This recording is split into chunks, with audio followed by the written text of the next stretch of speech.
على آله وصحبه أجمعين وبعد. يروي الإمام البيهقي في شعائر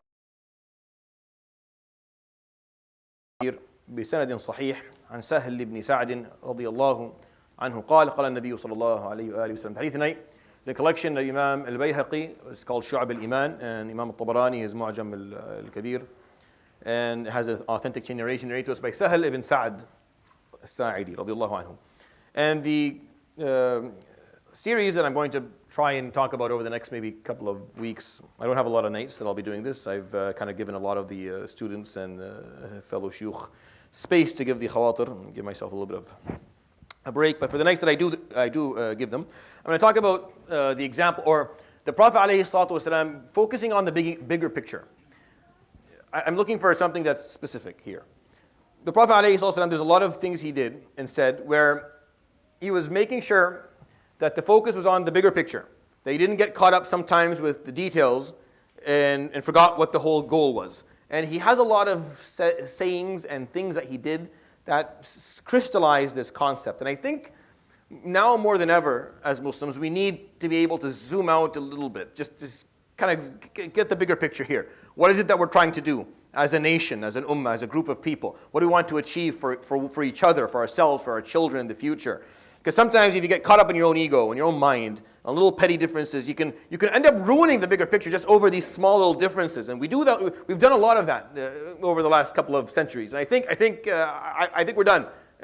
I would like to wave the white flag a couple of times and say, maybe just everyone calm down. And we remember that there's way more room for us to be to work together than to work against one another. And the bigger picture here is what I want to focus on. And this hadith, what he says عليه الصلاة والسلام, this is how I'm going to start, and I think it's very nice. قال إن الله يحب معالي الأمور ويكره سفسافها. See, indeed Allah subhanahu wa ta'ala loves معالي الأمور. He loves great issues of high degree of importance, of high degree of relevance. ويكره سفسافها. And he hates a safsaf, or even in the Arabic language, it puts the sin and the fa, which are two weak letters. In Arabic, the sound of the word is very indicative of what the word means. And if you learn that piece, you can also almost understand what the guy is saying or what the word means without even knowing what the word means. And the sin and the fa are two weak letters. The fa is the weakest of all the Arabic letters, and the sin is ranked number 2 right after it in weakness. So safsafah means just things that are issues of no importance, silly topics. People who sit down and talk about things that are completely irrelevant, who have no importance at all.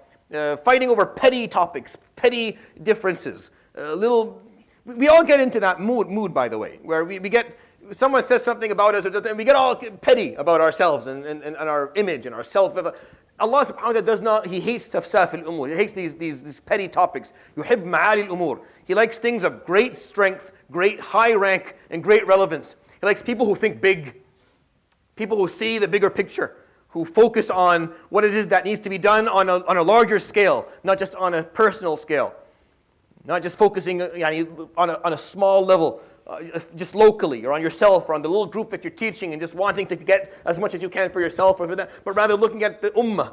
See, there's a big difference between people, Islamic khitab, we've been talking about this in the halaqah, Islamic narrative that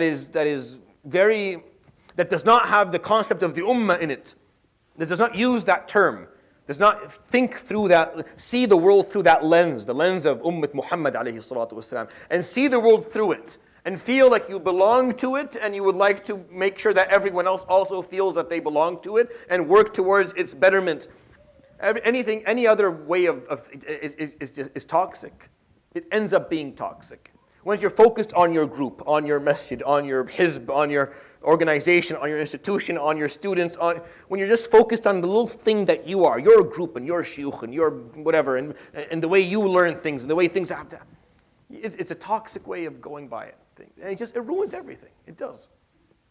You can't, any institution any group that has groups inside that are pulling as much for themselves and less for everyone else. They want more for themselves and less for everyone else. That's a toxic subgroup.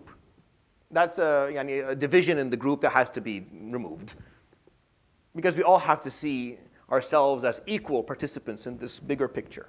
That's why Allah subhanahu wa ta'ala loves ma'ali al-umur. He loves things that are the high-ranking topics, the irrelevant, the important ones, the bigger picture ones. He hates safsaf. He doesn't like people who talk about the petty stuff.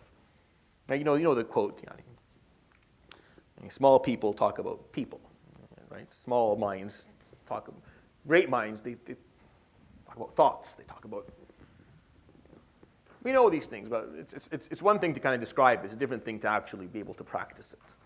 And the Prophet ﷺ, in this hadith, he articulates it for us in the term of what Allah loves and what Allah does not love, or despises or hates. And I gave a series on this topic and what Allah loves and what Allah hates. And I used the hadith years ago. I think it's a good topic to bring up today, inshallah, and especially if you're young. Especially if you're young, learn from now. Don't think small. Think big, like really big. You're a part of something much bigger than yourself. See that, understand that, comprehend that. You go for Hajj to learn that you're a part of something way bigger than you. It's a bigger story. Don't get caught up in the small stuff. Don't get caught up with the little picture. Like, yeah, of course you're going to get married and have kids and have a car and have a house and whatever. But your focus has to be the bigger picture here. Allah loves those who just keep that focus alive. And He does not like those who get caught up in the petty things. يروي الإمام البيهقي في شعبه والإمام الطبراني في معجمه الكبير بسند صحيح عن سهل بن سعد الساعدي رضي الله عنه قال النبي صلى الله عليه وآله وسلم إن الله يحب معالي الأمور ويكره سفسافها صدق رسول الله صلى الله عليه وسلم سبحانك وبحمدك لا إله إلا أنت أستغفرك وأتوب إليك وصلى الله وسلم وبارك على نبينا وحبيبنا وقرة أعيننا